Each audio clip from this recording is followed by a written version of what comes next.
Ciao, and welcome back to InkLingo. I'm Alex, so happy you're here. Today's story is called Il Caruggio che non vede il sole, an Italian tale set in the narrow lanes of Genova. In the InkLingo app, you can tap any word to translate it instantly, save new vocabulary, and track your progress. Before we begin, let's warm up with a few key words. Segnale means signal.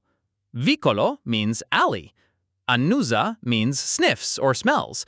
Strettissime means very narrow, and anziana means elderly. Here's the setup. Sara is searching for a hidden focacceria in Genova's shadowy old streets, with a little help from a stranger. Let's dive into the story now. Sara è a Genova per la prima volta. Ha un foglio con un indirizzo. La focacceria di Marta. Caruggio del Vento. Un amico le ha detto: è la migliore di Genova.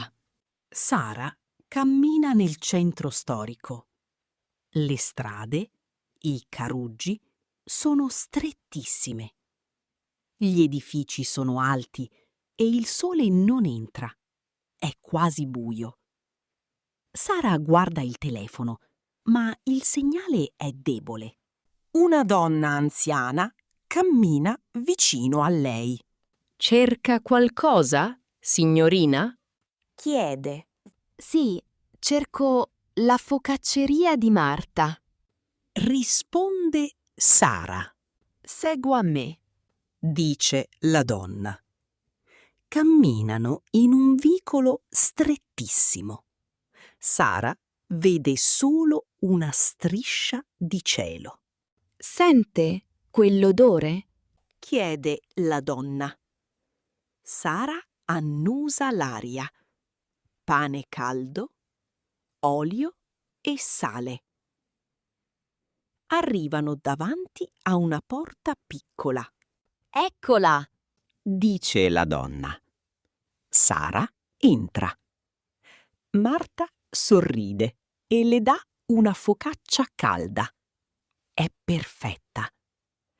Sara esce nel caruggio buio.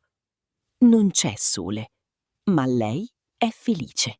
And there we have it. Sara finally finds Marta's focacceria. And even without the sunlight, she feels warm and happy with that fresh, delicious focaccia in her hands. If you want to read more stories with tap to translate, word saving, karaoke highlighting, progression tracking, and many more features, check out the InkLingo app. You can also read hundreds of stories for free on the website at inklingo.app.